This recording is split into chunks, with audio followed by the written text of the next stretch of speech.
Vamos a grabar, con lo cual pónganse muy bellos todos, bienvenidos, buen día, con una Buenos Aires muy fría, los recibimos muy felices, estamos en dúplex con varios amigos desde Brasil, obviamente, con muchos de nuestros ejecutivos conectados, es nuestro formato de hub de negocios, este año nos va a honrar Fundación Don Cabral. Estamos hace probablemente 2 años, previos a la pandemia, dialogando y tenemos realmente el honor de haber podido comenzar un convenio de colaboración y de sinergia juntos. Hoy nos acompaña desde Brasil el profesor Criomar de Souza, fundador y CEO de Data Political Risk and Strategy, emprendedor, conferencista, consultor y estratega de políticas públicas y, por supuesto,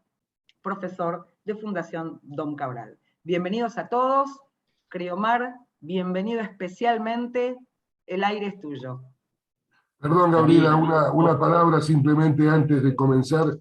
En nombre de Fundación Don Cabral, agradecer... Perdón, Gabriel, no te mencioné, por supuesto. supuesto. Por favor, al contrario, estamos muy agradecidos. Es un placer estar aquí.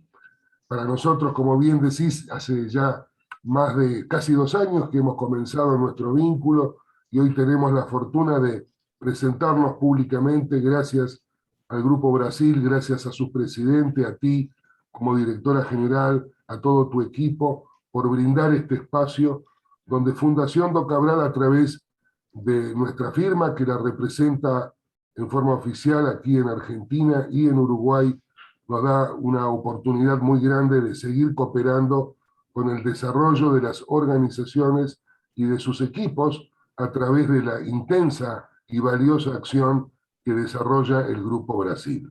Así que queríamos formalmente expresar nuestro agradecimiento, la felicitación por lo que ustedes están realizando y contextualizar esta presentación. Nos acompaña también el profesor Luis Eduardo Bucos, director de programas de Fundación Don Cabral desde San Pablo. Le doy simplemente unos segundos para que también haga llegar su saludo. Luis, estás escuchando, ¿verdad? Sí, muchas gracias, Gabriel, y muchas gracias, Gabriela, por la oportunidad de colaboración con Grupo Brasil.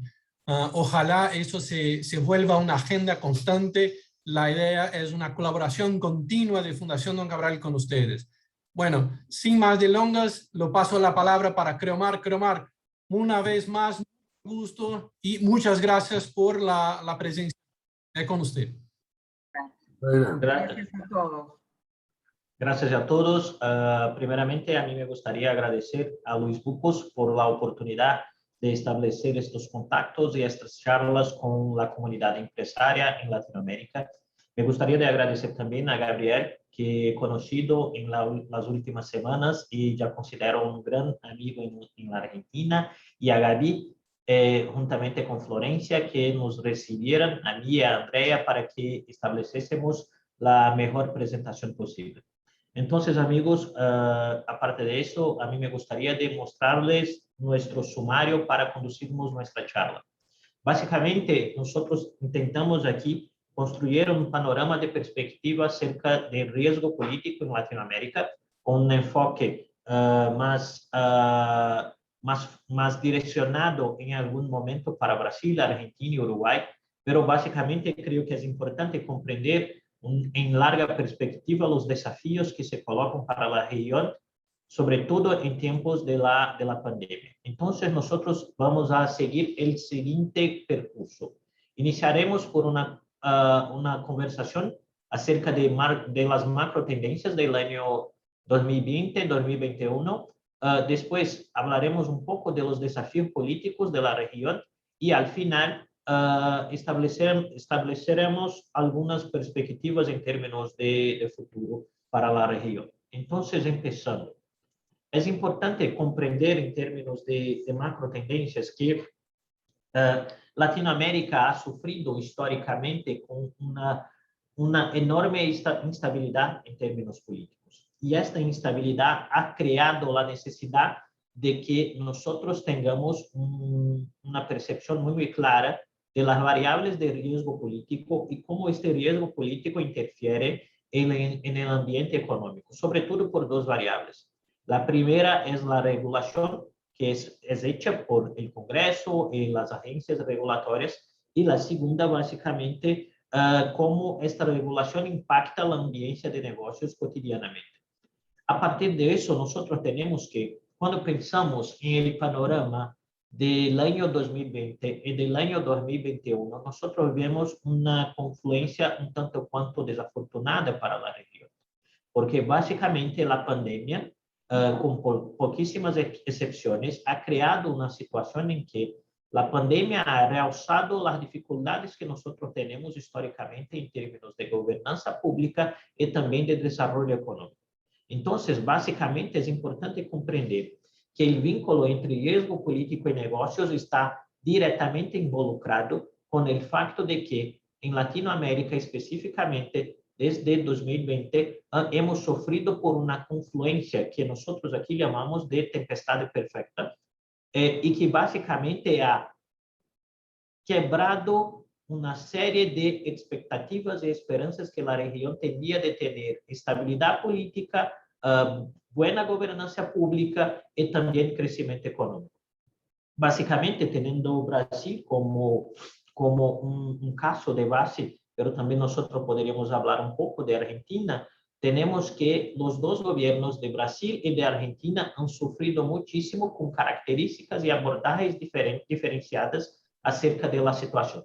De un lado, Brasil ha construido una lógica de enfrentamiento a la pandemia que se basó de manera general en una negación de los problemas causados por la situación. Y eso ha creado una situación en que hay muchísima confusión política, confusión institucional y una degradación de elementos de la gobernanza pública y también de elementos económicos que interfieren directamente en la ambiente económica. De otro lado, por ejemplo, en un país como Argentina, el gobierno argentino ha creado una narrativa internacional de que que era contrastante a los posicionamientos de Brasil, pero de otro lado carecía muchísimo de eficacia en términos de gobernanza pública para avanzar en acciones concretas de combate a la pandemia. Entonces nosotros tenemos que, infelizmente, la América Latina, en términos de construcción de fuerza económica y de utilización de la fuerza de sus economías para el combate de la pandemia, ha fracasado hasta aquí con poquísimas excepciones en la región. Entonces, los principales países y mercados como Brasil, Argentina y México han desarrollado un rol que no es positivo en términos globales para las acciones de enfrentamiento. Y esto es importante porque básicamente cuando nosotros pensamos en términos de esta macro tendencia de estos 2 años, o como acostumbramos hacer bromas aquí en Brasil, que 2021 es apenas la segunda temporada del 2020, es que básicamente tenemos una situación en que la gobernanza pública de baja calidad ha generado en toda la región un aumento del hambre, un aumento de la desigualdad social, un aumento de desempleo, inestabilidad normativa e inestabilidad política. Estos elementos se casan en algún sentido con características que son históricamente muy asentadas en la región, sobre todo la baja confianza en la política económica por los actores privados, la ausencia de modernización de las instituciones, la ausencia de continuidad en términos en las políticas públicas, una inestabilidad política y la corrupción, que es un problema muy grave. Todos esos elementos crean, por tanto, una especie de matriz que nos coloca en esta situación en que si la pandemia en países de otras regiones como la Europa o la América del Norte ha creado una situación que es totalmente nueva para ellos, para nosotros esa novedad está en algún sentido sumada con otros problemas, que sea decir, por ejemplo, no solamente de COVID-19 las personas han morido en Brasil, las personas han morido en Brasil de la COVID, han morido también de dengue, han morido de otros tipos de enfermedad que son muy graves y que históricamente se sumaron a ese panorama que es muy difícil. Entonces, a medida que compreendemos estes elementos, é importante que tenhamos em perspectiva os desafios que são colocados. E para construir uma boa percepção destes desafios, basicamente temos que compreender que há hoje em la região uma situação em que, se hemos passado o pico de casos confirmados por milhões de habitantes, exactamente de outro lado, a situação se criam novos elementos de contraste e de desafio para a situação sobremaneira com as novas variantes de la COVID-19. Em termos de Brasil, por exemplo, nós sabemos que o crescimento da variante Delta cria uma série de confusão, uma série de elementos novos para as autoridades sanitárias, tanto em âmbito federal, estadual e municipal. E creio que o mesmo se manifesta em vários outros países, porque há outro elemento que é muito importante com o crescimento das variantes, que é o fato de que quanto mais lenta for a vacunação, maiores são os riscos que se colocam para o processo de imunização e retomada da vida econômica. Especificamente, o que nós vimos aqui, portanto, é uma situação em que, com a exceção de Uruguai e Chile, que são os países que mais han avançado em termos de vacunação, todos os outros países han sofrido e estão sofrendo muitíssimo com a incapacidade de los gobiernos nacionales de construir buenas estrategias de imunização coletiva de su población. Esto nos leva a uma outra situação que é importantíssima para, em termos de construção, entendimento e internalização do processo de retomada econômica. Estou aqui falando basicamente apenas da normalização, não he entrado aún em los elementos que involucren la melhoria de la construção de regulações, leis e outros elementos. Basicamente, o que vemos até este momento é que Uruguai e Chile han se destacado como casos bem sucedidos de vacunação, enquanto que países como Colômbia, Brasil, Argentina, Peru, Bolívia e Paraguai aún têm muitíssimas dificuldades de avanço em termos de vacunação. Por exemplo, em termos de pessoas totalmente imunizadas, nós temos que na Argentina são casi 9 milhões de pessoas que estão totalmente imunizadas, e em Brasil nós temos apenas 45 milhões de pessoas que estão totalmente imunizadas.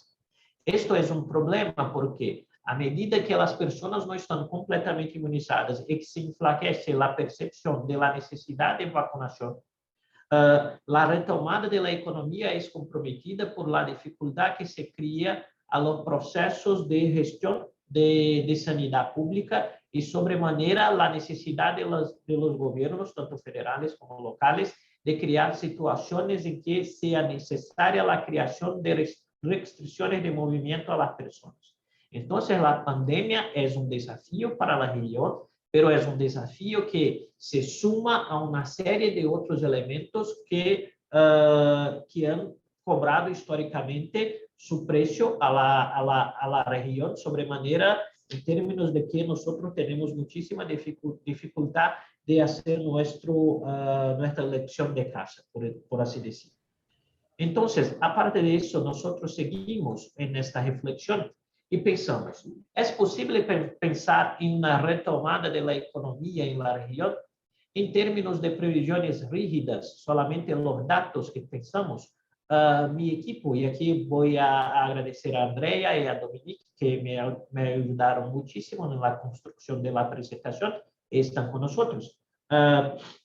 É importante entender que, em termos de los números frios, há uma possibilidade clara de crescimento em la região de maneira general. Pero, de outro lado, é importante entender que se ha perdido muitíssimo em termos do ano 2020 com as dificuldades que se criaram em termos de compreensão do problema da pandemia e de construção de uma estratégia de enfrentamento que fosse o mais eficaz possível. E de outro lado, e que isto se suma a um elemento que é muitíssimo importante, que é a dificuldade de construir marcadores econômicos que posiblemente cree una retomada acelerada de la economía, que es decir, tenemos el desafío en la región de que el crecimiento económico no sea destruido por una previsión de inflación que sea mayor do que este crecimiento que se coloca. A partir de esto, de este panorama general, nosotros seguimos, por tanto, para pensar un poco en los desafíos políticos de la región. Y básicamente, aquí creo que es importante reflexionarmos un poco sobre la cuestión de los ciclos electorales en la región. El domingo pasado yo hablaba con el profesor Daniel Zolato de IDEA en Chile, y hablábamos un poco sobre la cuestión de lo que serían los puntos claves del proceso de inestabilidad política en Latinoamérica, específicamente en América del Sur, y los desafíos en este siglo XXI. Y básicamente lo que nosotros pudimos construir conjuntamente es una percepción de que tenemos tres elementos que son muy, muy importantes para la comprensión de este panorama. El primer de ellos es una tradición de inestabilidad política. Esto es decir que, básicamente, en términos históricos, y nosotros aquí, desafortunadamente, como latinoamericanos, compartimos esta tradición, no hay excepciones en la región, hasta en el pasado reciente, a una ausencia de continuidad y de confianza en la capacidad de las instituciones de construir soluciones a los problemas continuados de la sociedad. De otro lado, nosotros tenemos una ausencia de continuidad en políticas públicas, que es decir, que los gobiernos son muy buenos en construir narrativas que digan que están montando o creando nuevas acciones, pero en términos prácticos, esto no se transfiere a una alta calidad en términos de gobernanza pública, que es decir, que las instituciones existen, pero no necesariamente son positivas en términos de construcción de estabilidad y de elementos que posiblemente generarían modernización, transparencia y seguridad jurídica. Un otro elemento que es importante es la ausencia de liderazgos políticos que estén desvinculados de una percepción populista de la realidad política. Y básicamente aquí, cuando pensamos, por ejemplo, en el papel de los principales líderes políticos en la región hoy, vemos que tanto a la derecha como a la izquierda hay una profusión de comportamientos que sean populistas, y ese comportamiento populista son una barrera muy, muy importante para la construcción de una región globalmente más involucrada con las grandes cadenas de valores globales, con más transparencia y más seguridad jurídica, que es importantísimo para todos aquellos que construyan sus propios negocios y estén interesados en la estabilidad de la audiencia regulatoria, política y económica. Otro elemento que es muy importante en términos de construcción y percepción de la realidad en la región son los continuados escándalos de corrupción. La corrupción es un problema continuado, no importando quién sean o lo que hagan los dirigentes políticos, la corrupción está institucionalmente muy, muy involucrada en este problema. Y esta matriz de acciones crea una situación que creo que es el punto final de esta parte de nuestra conversación, que es una falta de confianza en la democracia y en las instituciones. A sobremanera en la región, aparte de que sean movimientos a la derecha o movimientos a la izquierda, una creencia de que un liderazgo populista, un liderazgo con un viés autoritario es lo suficiente para que la región tenga la capacidad de superar sus dilemas y dificultades históricas. Nosotros hemos visto eso con el empobrecimiento de algunos países. Incluso, Gabriel, aquí te agradezco más una vez por la clase muy rápida y muy objetiva que me ha dado de historia de la Argentina, cuando nosotros charlamos por la primera vez. Ha sido muy útil para mí. Y de otro lado, nosotros tenemos que esta construcción ha creado una percepción en las personas que con medidas autoritarias se crean una situación de más prosperidad, que específicamente en términos de datos no es la realidad, cuando nosotros contrastamos los periodos de crecimiento económico, nosotros tenemos claramente que sea la democracia liberal de Argentina en los comienzos de los siglos XX, o sea los periodos de democracia en Brasil durante el siglo XX y inicio del siglo XXI, ha construido más riqueza que en los periodos autoritarios. Pero, desafortunadamente, en términos de percepción de la realidad, las personas aún son muy rehenes de este tipo de percepción. Y a partir de eso, nosotros tenemos que la región va a ser bastante afectada por aquello que nosotros podemos llamar aquí de un super siglo electoral, que va de 2020 hasta 2023, con el fato de que en Uruguay nosotros vamos a tener elecciones en 2024. Esta situación es un tanto cuanto importante, porque nosotros hemos visto como resultado de estas elecciones hasta aquí una resurgencia de un fenómeno político muy populista, donde candidatos que han construido narrativas de contestación del orden institucional, narrativas de contestación de la democracia, van a ser muchísimo competitivos delante de una situación que es de crisis política, económica e institucional. Es decir, que los candidatos que sean más eficientes en construir respuestas que sean fáciles para problemas que son muy complejos, probablemente van a ser los vencedores en las elecciones en los países de la región, como por ejemplo, nosotros hemos visto recientemente en países como el Perú. Y otro elemento que es muchísimo importante aquí de contrastar es el facto de que la ausencia de confianza o esta no creencia en la capacidad de las instituciones de construir soluciones a los problemas colectivos están alimentando una tendencia muy peligrosa en nuestra percepción, que es la idea de que una interrupción democrática o un retroceso democrático es algo importante, deseable, o que va a solucionar los problemas de los países de la región. Entonces, déjame, he perdido aquí. Sí. Entonces, llegamos ahora hasta en el tercer punto de nuestra conversación inicial. Y cuando hablamos en términos de perspectivas y de futuro, creo que es importante contrastar algunos elementos que son importantes en términos exógenos, pero también endógenamente hablando. El principal de ellos es que con la retomada económica de los países más desarrollados, nosotros vamos a percibir una mejora de la demanda mundial y el aumento de los precios de materias primas, lo que es bueno para países como Brasil, Argentina, Uruguay y otros países de la región que son muy dependientes del agrobusiness.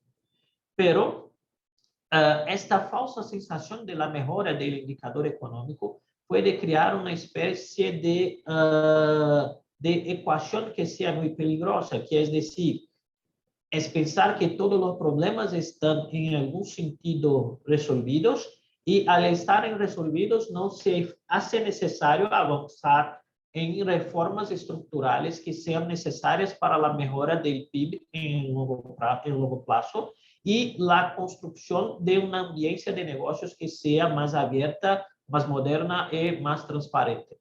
Eso básicamente puede generar también como un elemento directo de este proceso, un aumento de la percepción de populismo y caudilismo en la región. Nosotros en Brasil ahora sufrimos un tanto con esta crisis política que aquí se coloca, pero nosotros vemos también una especie de padronización en otros países de la región, donde los ciudadanos están eligiendo elementos políticos que están más preocupados con la protección de su propio poder do que con la construcción de un ambiente institucional más estable.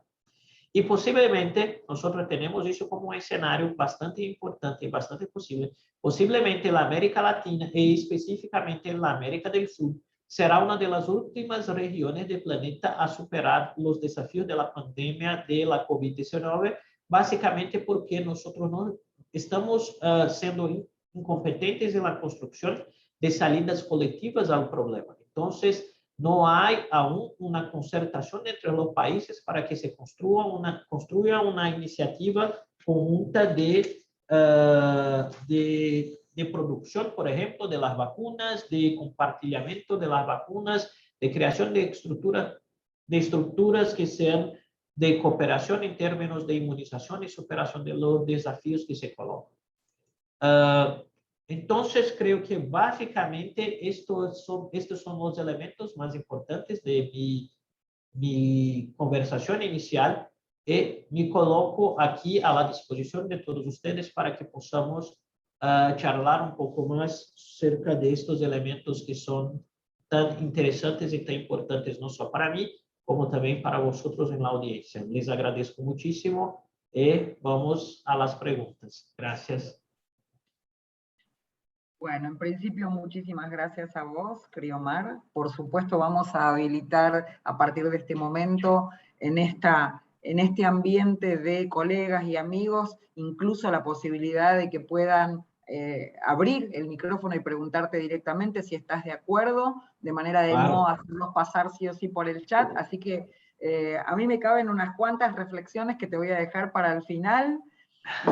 Vamos a permitir, claro, porque digo, hablar de Latinoamérica, primero somos muy valientes, y como decíamos al principio en off, realmente también de tu parte es una osadía, porque no tenés demasiadas buenas noticias para darnos. No pretendíamos eso, sino realmente entender cabalmente también una mirada profesional respecto a la situación macro de la región. Me gustaría que los amigos que están en este momento compartiendo el aire comiencen a preguntarle al profesor. Aprovechémoslo que lo tenemos aquí y estamos todavía en horario de poder preguntar. Sí, tengo una pregunta. Adelante, Otacílio. Criomar, primero, gracias por la presentación y por la manera como hiciste el abordaje, que claramente hiciste ahí un mix entre el económico, ¿no? y el político, que es lo que nos interesa, es entender un poco cuáles son los efectos de la política sobre la economía. Pero la pregunta específicamente es, me parece que los gobiernos, ahí tomando lo que decís, están muy volteados a la política interna, digamos, ¿no? A hablar con los electores y bueno, con su público interno. ¿Hay algo que vos veas en términos de una perspectiva de alineamiento de intereses económicos que hagan con que eso que tiene que pasar, ¿no? De reformas, para tomar una palabra que utilizaste vos, para que eso pase y que con eso se crea un ambiente más favorable a los negocios en la región? Otacílio, muchísimas gracias por tu pregunta. Es un placer hablar contigo. Y gracias por la mención que hice a mi columna cuando he entrado en la sala. Gracias. Creo que, por ejemplo, nosotros tenemos aquí, en términos de perspectiva, una situación muy interesante y muy distinta, que es, por ejemplo, teniendo a Brasil como un actor que, en nuestra opinión, crea tendencias en la región en términos regulatorios. El gobierno tiene hoy dos grandes desafíos internamente en términos de políticos y económicos. En términos políticos, el gobierno tiene el desafío de sobrevivir. Entonces, Bolsonaro ha creado una gran coalición política para que imponga al Congreso, para que el Congreso no imponga sobre él, mejor diciendo, ningún tipo de acción que cree una situación como impeachment o algo que sea parecido con eso. De otro lado, hay una confluencia de oportunidades que se colocan por esta coalición para que se construya un avance positivo de acciones de desregulación de la economía aquí en Brasil, que nosotros creemos que puedan tener efecto muchísimo positivo en toda la región. El problema que nosotros hemos identificado y nosotros como Dharma, como consultoría de análisis de riesgo político, hemos respondido a nuestros clientes aquí, es que básicamente há interés de hacer las reformas de manera muy rápida, porque el año electoral está muy próximo. Entonces, nosotros siempre tenemos el riesgo de que las reformas no sean buenas lo suficiente para crear situaciones positivas. Por ejemplo, nosotros aprobamos aquí hace 3 semanas, casi un mes, la privatización de la Eletrobras. Y la privatización de la Eletrobras, que es importantísima en Brasil, ha sido hecha para atender 2 objetivos fundamentales. El primero era la necesidad del gobierno de decir a los mercados de que, ok, aprobamos, pero de otro lado ha sido también creada para atender los intereses de congresistas que querían tener aún poder político en la nueva compañía que va a ser privada. Entonces, los actores del sector de energía, y nosotros conversamos muchísimo con ellos aquí, nos dijeron, no es un buen proyecto, no es el proyecto que necesitamos, porque esto no es privatización, es meramente capitalización. El gobierno tiene aún el control, los políticos tienen aún el control de la compañía y nosotros vamos apenas a capitalizar la compañía. Entonces ha creado una reacción muy negativa en el mercado, en los mercados. De otro lado, ahora nosotros estamos hablando de la privatización de los correos. Esta ha sido hecha con una percepción, los congresistas han comprendido los errores que han hecho en términos de Eletrobras, y esa nos parece que va a ser hecha con más calidad. Y ahí nosotros tenemos el impacto positivo de los correos aquí y también en la región, porque hay una infra que está un tanto cuanto obsoleta, pero que puede crear un gigante que se rivalice, por ejemplo, con el Meli, que es de Argentina y es muy fuerte en toda la región. O si, por ejemplo, Meli compra los correos en Brasil, hay una situación que ellos van a poder enfrentar globalmente a Amazon, por ejemplo. Entonces, nosotros vemos aquí una situación en que há la oportunidad para, en las paradojas y las contradicciones de la política, al mismo momento en que nosotros vemos una situación en que políticamente hay mucha estabilidad, de otro lado hay espacio para que se avance en una serie de temáticas que no son muy sexys, pero que son fundamentales para los mercados, para que los mercados puedan prosperar aquí en la región como un todo. Espero ter contestado de manera positiva, meu amigo. Gracias, Cleomar. Bueno, tenemos el espacio abierto. Sí, adelante. Me gustaría hacer una consulta al profesor. Primero, muchas gracias por la claridad, el esfuerzo de hablar en nuestra lengua y poder comunicarnos bien. Como tenemos muy diferentes primas de riesgo país en la región, desde México hasta mi país, hasta Argentina, me gustaría una reflexión respecto de los puntos comunes que tenemos en aquellos defectos en la administración de la gobernanza pública. El profesor marcó muy claramente que la corrupción es común, que la desconfianza es común, que las instituciones están debilitadas, pero me parece que al tener diferentes primas de riesgo país en cada uno de ellos, cada uno de los países tiene distinta performance en esto, ¿no? Sí. Héctor, primeramente, gracias por su pregunta y perdóname por algún error en el uso del castellano. Hace un tiempo que he volvido a Brasil, entonces he perdido algunas de las percepciones más sutiles de la lengua, pero te agradezco, a mí me da muchísimo gusto de hablar. Creo que es importante comprendernos, creo que, Héctor, para nosotros aquí en términos de Dharma, nosotros siempre separamos la región básicamente en 3 grupos. El primer grupo son aquellos que en algún sentido han conseguido hoy ser vistos con una buena percepción por los principales actores económicos globales.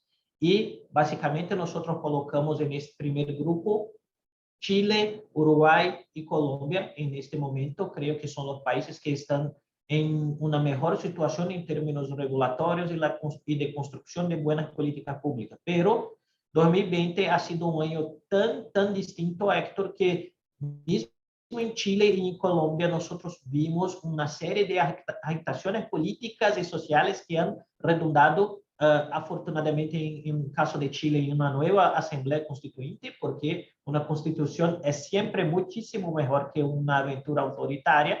Y en caso de Colombia, un panorama un tanto cuanto indefinido en nuestra percepción de riesgo y de los componentes de la región. En el segundo grupo, nosotros normalmente agregamos aquellos que nos llamamos los grandes que se ven pequeños, que es decir, básicamente Brasil, Argentina y México, que son países que tienen muchísima potencialidad, pero históricamente nosotros no conseguimos comprender las causas, pero los efectos, pero desafortunadamente en términos históricos, casi que normalmente construyen, eligen el peor para sí mismos, en términos de construcción de estabilidad democrática, de avance en términos de modernización regulatoria y de transparencia pública. Y básicamente en ese grupo de 3 países nosotros tenemos una convergencia que es una situación en que tenemos 2 negacionistas, que son Obrador y Bolsonaro, que han construido una percepción muy equivocada en términos estratégicos de nuestra percepción de enfrentamiento a la pandemia.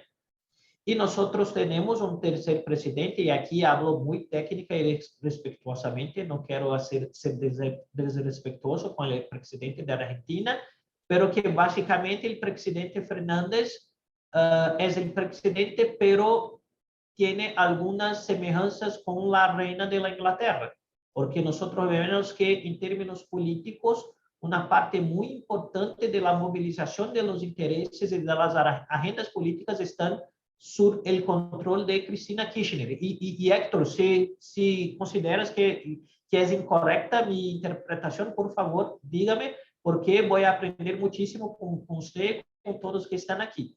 Y el tercer grupo, Héctor, nosotros colocamos los otros países que consideramos que son llevados por los comportamientos de los 2 primeros grupos, que son países menores, no es ningún tipo de desrespeto a los países, pero son países con economías menores que dependen básicamente de que estos, principalmente los grandes, de un camino en términos de construcción y de acción en ámbito de cooperación económica. Eso me lembra un poco de la pregunta de Octacillo, cuando básicamente pensamos en cuáles son los desafíos y los riesgos que se colocan en términos de comprensión de acciones integradas de crecimiento económico, que ensayamos algo en el Mercosur, pero que hoy nosotros no vimos, no estamos viendo ningún tipo de acción concreta para el avance de esta agenda o de la construcción de una cooperación en términos de prosperidad económica. Héctor, espero que tenga respondido tu pregunta. Muchísimas gracias, Creomar, magnífico, gracias. Un abrazo. Lujo. Bueno, gracias Héctor también. ¿Tenemos alguna pregunta más? Yo me estoy preparando para el final, Creomar. Gracias. Una antes, Gaby, así vamos generando debate.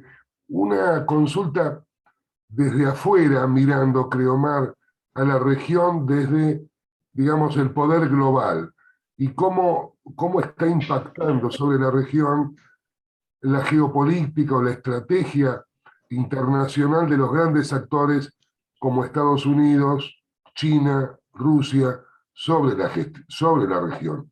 Ese creo que también es otro factor que modifica o perjudica el riesgo político. En la Argentina, por ejemplo, hacías referencia a la actitud de nuestro gobierno, que es tal como tú has dicho, o aún peor, y desde una posición ideológica, por ejemplo, en términos de la vacunación, digamos, el gobierno fue hacia un alineamiento con Rusia y China, no con Estados Unidos. Ahora se está tratando de recuperar eso, pero ¿cuál imaginás que es la visión de Rusia, China y de Estados Unidos sobre esta región y sobre su influencia en estos países?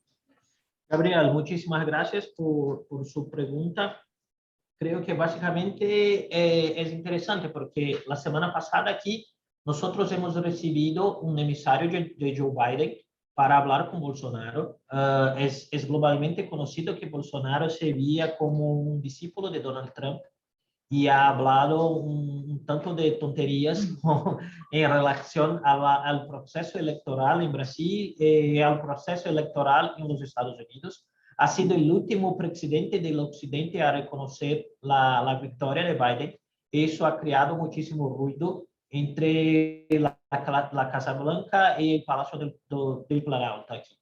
Entonces han recibido este emisario y desafortunadamente para nosotros esperábamos que el presidente tuviese una posición un tanto cuanto más diplomática en términos de construcción de un buen diálogo con los Estados Unidos, pero nosotros descubrimos que en la charla con el emisario de Biden, Bolsonaro reafirmó el facto de que su creencia es de que las elecciones en los Estados Unidos han sido fraudadas y aquí en Brasil también, y eso creó muchísimo malestar en la delegación de los Estados Unidos.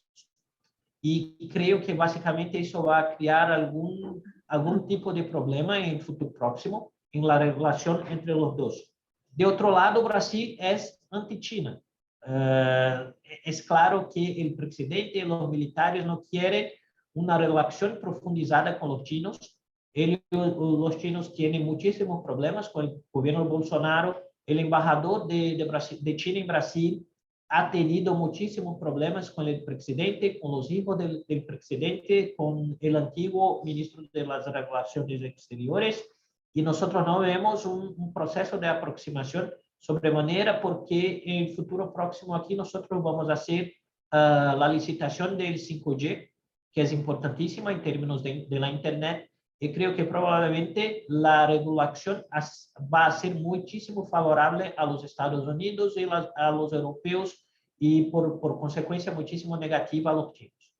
Entonces hemos visto que específicamente los chinos están retirándose de Brasil en términos de engajamiento económico, están cerrando fileras en Argentina, por ejemplo.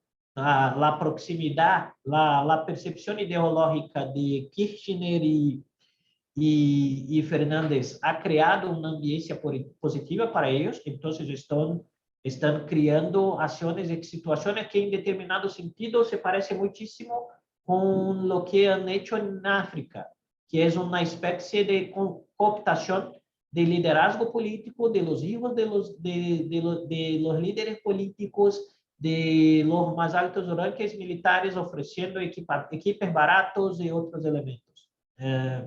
Y Rusia, creo que Rusia tiene más diálogo con Maduro en Venezuela, sobremanera por cooperación defensiva, pero no tiene tanta fuerza para actuar de manera tan fuerte como los chinos y los americanos. Y en específico los europeos están más vinculados con elementos de innovación y mudanza climática. Y creo que esto es un panorama más general de lo que nosotros hemos visto y observado en la región en términos geopolíticos. Muchas gracias, profesor, muy amable. Te agradezco, Gabriel. Creomar, una consulta más. Vos utilizaste la expresión anti-China, ¿no? Uh-huh. Y esa elección, digamos, tomemos la expresión esa de ser anti-China, ¿qué impactos económicos pueden traer a Brasil específicamente? Tacílio, buenísima pregunta. Creo que los impactos van a ser sobre todo muy graves en el agrobusiness brasileño, porque básicamente nosotros hemos visto un trabajo muy fuerte de la ministra Teresa Cristina, que ha construido un grupo especial de relaciones Brasil-China para que se estabilizase la matriz de negocios y el flujo de mercancías entre Brasil y China, pero ella sufre muchísima oposición de otros elementos dentro del gobierno. Y para que tengas idea, este grupo China, que ha sido creado originalmente en 2019, ha sido todo desconfigurado ahora en 2021, que es decir, los principales expertos del grupo han simplemente desistido y han volvido al mercado privado. La líder de este grupo, que es la señora Larissa Wackhaus, en mi percepción, es la mayor especialista de negocios Brasil-China que tenemos aquí en Brasil. Ella ha aceptado el convite de Teresa Cristina para ser parte de esta iniciativa, pero ahora simplemente desistió porque no me ha revelado los motivos, pero para nosotros en términos de análisis, es decir, que la ministra ha sufrido muchísimo, está sufriendo muchísima presión de otros grupos dentro del gobierno que al mismo tiempo que desean el dinero del agrobusiness en términos de los taxes, esqueci, imposto, André, en español. Impuestos, sí. Impuestos, gracias, Gabriel. He perdido la expresión, perdón. Al mismo tiempo que ellos quieren los recursos de los impuestos, de otro lado quieren seguir con una narrativa que electoralmente es muy importante para ellos, que es de ofender China cotidianamente.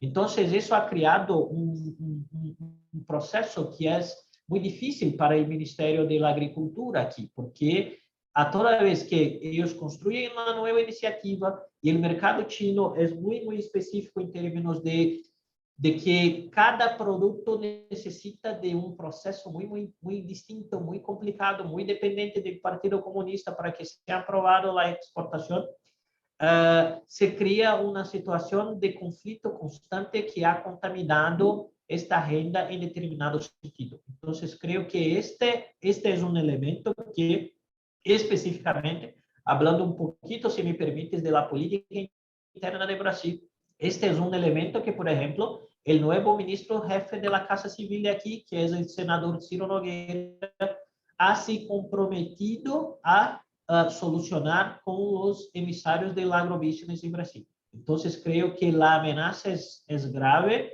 pero hay sectores en la política y hay sectores en la economía que están pidiendo al presidente para que tenga más moderación, sobre todo él y sus hijos, en estos ataques contra la China. Y han disminuido la intensidad de los ataques, pero nosotros costumamos decir aquí que los chinos tienen buena memoria.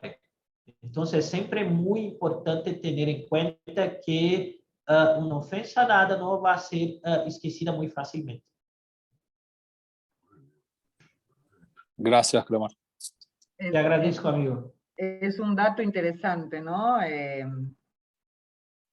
Más allá de que, por supuesto, tenemos tiempo todavía y me gustaría que todos tengan posibilidad de hacer las consultas o las preguntas que quieran al profesor, me voy a animar, Creomar, a tomar simplemente tus palabras y humildemente darte un panorama de algún resumen, ¿no? Yo reflexionaba, hubo uno de tus slides que hablaba del hambre, ¿no? Yo decía, qué cosa increíble que podamos hablar de hambre en el continente que probablemente tenga la mayor capacidad de producción de alimentos, y sobre todo en nuestro caso que trabajamos por la bilateralidad y por la integración regional. Yo suelo decir que no es precisamente porque estos sean los 30 años de Mercosur, hace mucho que el Grupo Brasil trabaja por la integración. Nosotros, sabiendo que Brasil y Argentina, decía, somos los mayores productores de varios alimentos, ¿cómo puede ser que nos demos, que permitamos esto? Por otro lado, vos hablabas de líderes desvinculados, y yo creo que en tus slides hablaba de desvinculados con un mundo, ¿no? Con el mundo que progresa, con el mundo que va claramente para otra dirección que esta Latinoamérica, y yo creo que están desconectados o desvinculados del mundo y de la gente, que esto es lo loco. Porque si me dijeras esto es un continente tan distinto que trabajan por primera vez para la gente, pero si hay hambre es porque están primero que nada desconectados de la gente. Hay guarismos en Argentina, simplemente no conozco los de Brasil en este momento, pero hay guarismos respecto de la producción de alimentos en Argentina, donde es absolutamente imposible de pensar que haya gente que pueda pasar hambre, cuando producimos alimentos para 400 millones de personas y tenemos 44. Y por otro lado, esta falta de instituciones que también mencionamos y de líderes claramente, hace que aparezcan nuevamente términos tan de modé como caudillismo, y probablemente que la percepción con esta falta de instituciones, con esta falta de líderes y con esta política, perdón, con estos líderes desvinculados, hagan que la palabra política se haya increíblemente convertido en mala palabra, cuando en realidad es el partidismo o el sectarismo o las tendencias o las decisiones los que son las malas, y no la palabra política, que es absolutamente imprescindible, es necesaria para nosotros. Y la pregunta finalmente, fuera de compilar un poco esta sabrosa presentación, esta presentación gordita, como digo yo, de tantos términos y tanta información maravillosa, la pregunta que ahora sí voy a tener que hacerte es, ¿dónde están las empresas y los empresarios en este escenario? ¿Qué les decimos a todos estos que hoy, como dice mi amigo Gustavo Segre, no son empresarios ya, sino que son vikingos, que son gladiadores que salen a la arena todos los días? ¿Qué les decimos en este contexto político y económico que nos contaste de esta Latinoamérica que permite que la gente pase hambre? Gaby, wow. Wow. Es mi rol de moderadora, perdón. Gracias primeramente, gracias por la reflexión de mi presentación. Fue muy útil para mí. Creo que siempre que nosotros aquí montamos una presentación, una palestra, es al final creo que yo y mis colegas de team que están conmigo siempre salimos con más aprendizados do que cuando llegamos. Creo que este es un elemento muy importante.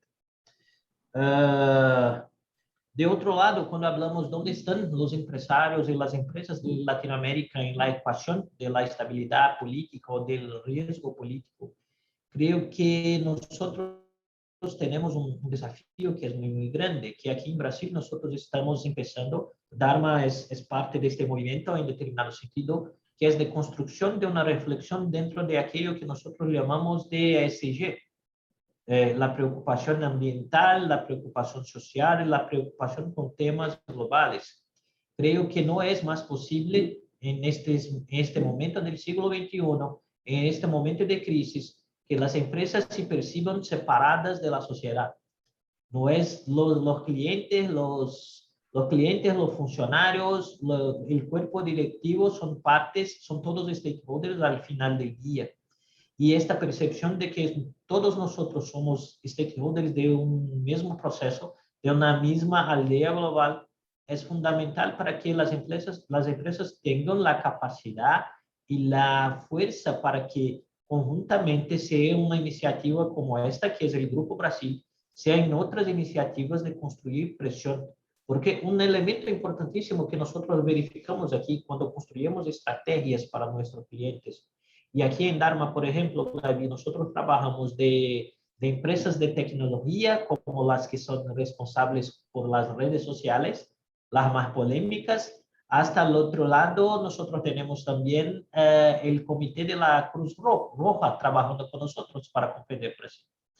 Y un elemento que nosotros siempre decimos para ellos en términos de construcción, de engajamiento y de diálogo con las autoridades políticas es que ellos tienen que cobrar y tienen que construir una cobranza que sea muy objetiva en términos de decir, nosotros necesitamos que ustedes hagan su trabajo, pero es un problema, tenemos un problema, como la región está muy frágil en términos de construcción de democracia, algunas veces a la posibilidad, y aquí me rememoro de su amigo que considera los empresarios en la región como vikings, a siempre el miedo de la represalia o de la venganza.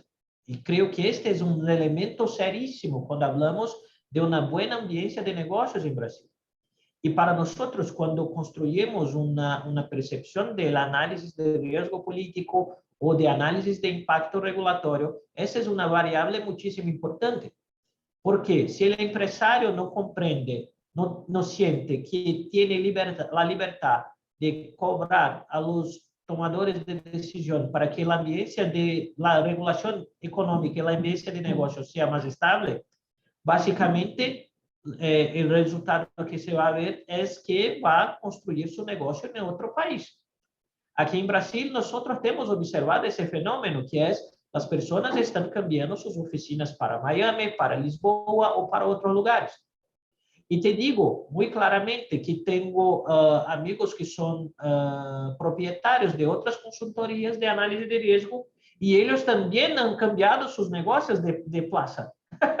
Entonces, imaginas, tú contratas a alguien que tiene que explicarte cómo Brasil funciona y esta persona está haciendo eso de Miami, porque la Internet hace eso posible.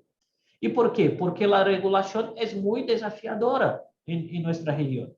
Entonces, creo que el camino para las empresas es la construcción de alianzas colectivas que dependan menos del gobierno y que la fuerza de estas alianzas cree una coalición que sea fuerte lo suficiente para que los gobiernos no puedan negarse a oírlos. Si esto es bien construido, básicamente nosotros tenemos buenos resultados, que sean, por ejemplo, un ambiente regulatorio más eficaz, más transparencia política, menos corrupción y otros elementos que sean de ahí derivados. Aquí nosotros, Dharma ha participado unos meses atrás de un gran diálogo de Stakeholders Capitalism y nosotros invitamos para la mesa final la representante en Brasil, la representante en América del Sur de la Cruz Roja y colocamos con el representante del Pacto Global de las Naciones Unidas y con un ex-VP de la Nike, para que todos hablasen y comprendiesen que es fundamental pensar afuera de una perspectiva tradicional de política. Y creo que este receptuario es muy necesario en Brasil, en Argentina, en Uruguay, en Chile, en Colombia, en Bolivia, en Perú, en Ecuador, en todos los países de la región, porque sin esto nosotros seguiremos siendo colocados en una posición que no es la posición que deberíamos estar. Porque si piensas un país como, por ejemplo, la Argentina, que es increíble, la cantidad de teatros, de bibliotecas, de librarias, está todo allí para que sean muy, muy ricos. Si piensas un país como Brasil, la cantidad de gente que nosotros tenemos aquí, los potenciales que tenemos para construir un futuro más próspero. Entonces, lo que pasa, creo que es la necesidad de fortalecimiento de la política pública, el fortalecimiento de un ambiente regulatorio que sea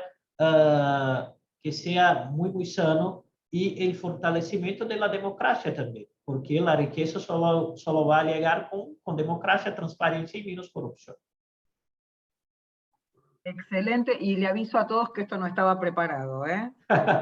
Pero realmente nos das incluso más ánimo todavía. Creo que cuando nos hablan del final del arco iris, una y otra punta del arco iris, el miedo claramente es las antípodas o la antítesis total del coraje. Si bien no se puede vivir siempre a fuerza de coraje, pero yo recuerdo antes de la pandemia, en la última presentación que hicimos en la Embajada de Brasil ante empresarios, animarnos a decirles a los empresarios de parte del Grupo Brasil que no había tiempo para tibios, que era el momento de ser protagonistas. Y bueno, sí, la verdad que Grupo Brasil y las organizaciones como la nuestra se dedican a intentar insuflar un poco de toda esta esperanza. Hoy hablábamos al principio, recuerda, y Gabriel se va a acordar, decíamos que Borges lo decía, ¿no? Pero bueno, la idea de la Trinidad o de la tríada, yo digo que se replica en todos los ámbitos de las personas. Para algunos es Padre, Hijo, Espíritu Santo, para los empresarios es tiempo, esfuerzo y dinero, y actualmente vos hablabas de ESG, bueno, ASG traducido como ambiente, sociedad y gobernanza o gestión. Así que creo que es el camino, nosotros desde el grupo, por supuesto, lo proclamamos. No quiero extenderme más, quiero dejar lugar a Héctor, que está levantando la mano, a Gabriel, que también quería hacer alguna apreciación. Simplemente, me parece que ESG es el remedio para evitar que los empresarios entren en el chronic capitalism, en el capitalismo de amigos, que es lo que en este contexto les permite sobrevivir, pero todos hundiéndonos. Concordo plenamente, Héctor. Concordo plenamente. Y creo que la región es un tanto cuanto afectada por esta idea de que es necesario ser amigo del rey para que pueda tener tu negocio. Y es ilusorio, porque si es amigo del rey, cuando cambia el rey, pierdes tu negocio. Pierdes el negocio. Tenemos una reflexión, Gabriel, que sé que bueno, ya camino a cerrar la charla. A cerrar, efectivamente. No, me quedaba reflexionando de lo rica que fue la presentación, rica y sabrosa, como decías, Gaby, la presentación de Criomar y luego el diálogo que estamos generando. Me quedé pensando en lo que señalabas vos sobre las expectativas del empresario, ¿no? Qué notable que la empresa generadora de riqueza, de trabajo genuino, todavía en nuestras sociedades termina siendo vista a veces como una mala palabra, ¿no? O al empresario, emprendedor, que es el que supuestamente gana dinero en contra del pueblo. Esas ideas populistas han hecho un daño tremendo. Por eso tiene razón Segre cuando dice que el empresario en estos países y especialmente en la Argentina son verdaderos héroes, ¿no? Por seguir adelante en contextos con una presión impositiva gigantesca. En la Argentina tú sabes que estamos casi en la cabeza del mundo, y esto obviamente que desanima. Por eso el rol del Grupo Brasil y de tantas otras cámaras e instituciones que junto a ese espíritu emprendedor permiten que la empresa siga siendo hoy el ámbito ideal para generar riqueza en sentido amplio. Pero es todo un desafío, sin ninguna duda. Yo, aprovechando la oportunidad que nos da Gaby Müller en el Grupo Brasil, es compartir con ustedes una decisión que tomamos en la Fundación Don Cabral. Aquí Luis Bucos también seguramente lo ratificará. Queremos, como decíamos, establecer un vínculo activo con el Grupo Brasil. Ustedes saben que Don Cabral es la principal escuela de negocios de Latinoamérica desde hace 15 años, según el más prestigioso ranking que hay en Executive Education, que es el de Financial Times de Londres, y en el ranking 2020, que fue el último que se hizo, está como número 9 en el mundo. Esto quiere decir que Brasil tiene una capacidad fenomenal y Fundación Don Cabral está a la altura de las mejores escuelas de negocio del mundo y ha decidido venir aquí a la Argentina y Uruguay con nuestra modesta cooperación para invitarnos a reflexionar y a generar más conocimiento que se aplique a mejores organizaciones y a una gestión más activa. En esa línea le ofrecíamos al Grupo Brasil y a Gabriela un beneficio especial, dado que está por comenzar un programa de desarrollo de directivos, y a esa generosidad del Grupo Brasil queremos corresponderla también con la nuestra y la de la Fundación Don Cabral, de ejecutivos, de socios del grupo, con un beneficio muy importante. Me parece que no es el momento ahora de decirlo, pero ratifico el muy importante beneficio para poder acceder a un programa corto que se va a dictar online sobre desarrollo de directivos de empresas, sobre 3 ejes centrales: estrategia, todo el tema comercial y marketing digital, y la transformación cultural y digital. Va a ser algo muy interesante y bueno, es algo exclusivo que queremos proponerle a los socios del Grupo Brasil, y ya luego, cuando entreguemos información, estaremos siempre dispuestos a brindar los detalles. Gracias, Gabriela, por esta oportunidad. Gracias, Luis Bucos, por apoyar el trabajo nuestro trabajo en Argentina y Uruguay, y gracias, Creomar, por invitarnos a pensar y a reflexionar sobre un futuro mejor para todos. Gracias, Gabriel, es un lujo, y bueno, será un lujo también, y allí creo que Luis también quería... Sí, muchas gracias por la oportunidad, Gabriela. Me gustaría agradecer mucho, pero mucho la oportunidad que Grupo Brasil ha dado a Fundación Don Cabral, a Gabriel Aramuni, nuestro asociado para Argentina y Uruguay, por construir esta puente. Fundación Don Cabral ayuda al liderazgo, organizaciones y sus ecosistemas a hacer una prosperidad. Nosotros creemos que solamente a través de un desarrollo, de un robusto plan estratégico, es posible atravesar toda esta instabilidad política que Creomar acaba de platicar con nosotros. Y esta es la idea que tenemos aquí, es ayudar a ustedes y sus asociados a prosperar en un ambiente tan diverso, tan conturbado que atravesamos. Y bueno, te lo dejo la palabra, creo que ahora nos aproximamos para cierre. Una vez más, Gabriela, muchas gracias por la oportunidad. Un placer para nosotros. A Criomar en cualquier momento lo vamos a importar, nos lo vamos a traer acá. Yo ya se los advierto, no sé cómo vamos a hacer, pero te lo vamos a hacer. Bueno, no, realmente, más allá del contenido que por supuesto, como decíamos, no podemos inventar o mucho menos mentir, y sabemos que es complejo, yo suelo decir que la palabra difícil la saqué, chidé, de mi vocabulario hace mucho tiempo, porque si fuera así estaríamos completamente paralizados. Gracias Luis, gracias Gabriel, sobre todo hace tanto tiempo que estamos con Gabriel intentando construir esto. Gracias a todos por el tiempo, ¿sí? Creomar, ¿qué podemos decirte? Es realmente un lujo para nosotros. Cada espacio que nosotros construimos en este tiempo valiosísimo, el tiempo es igual a las palabras dichas, no vuelve.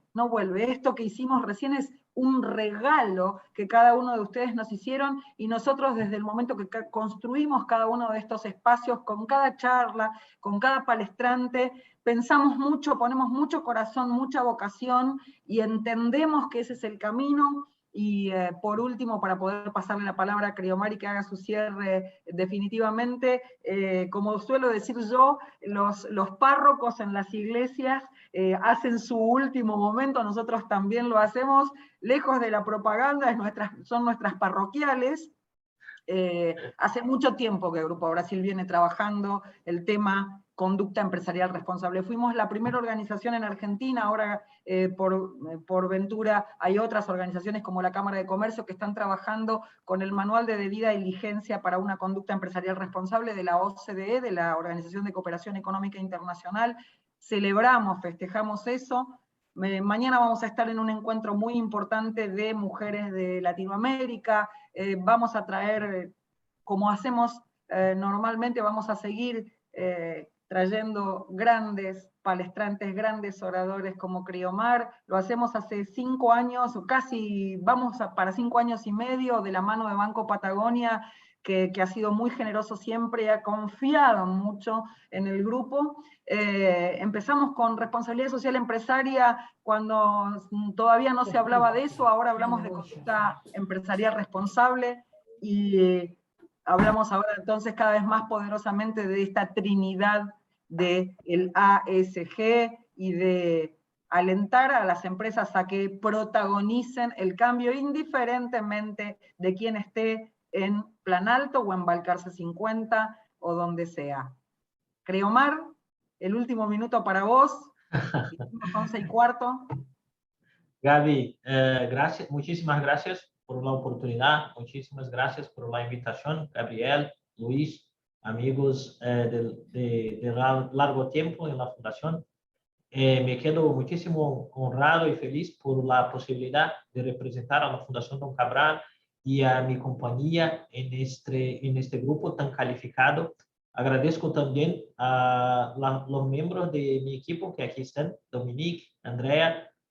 Esta presentación solo fue posible gracias a su buen trabajo, y creo que nosotros seguimos de aquí siempre muy disponibles para que possamos construir acciones nuevas.